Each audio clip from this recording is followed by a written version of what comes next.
और कह दो कि लोगों, ये कुरान तुम्हारे परवरदिगार की तरफ से बरहक है, तो जो चाहे ईमान लाए और जो चाहे काफिर रहे।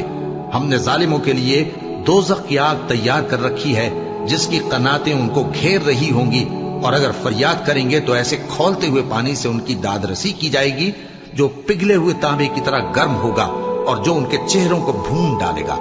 उनके पीने का पानी भी बुरा और आरामगाह भी बुरी। और जो ईमान लाए और काम भी नेक करते रहे, तो हम नेक काम करने वालों का अज्र जाया नहीं करते। ऐसे लोगों के लिए हमेशा रहने के बाग हैं, जिनमें उनके महलों के नीचे नहरें बह रही हैं। उनको वहां सोने के कंगन पहनाए जाएंगे और वो बारीक दीबा और अतलस के सब्ज कपड़े पहना करेंगे और तख्तों पर तकिए लगाकर बैठा करेंगे।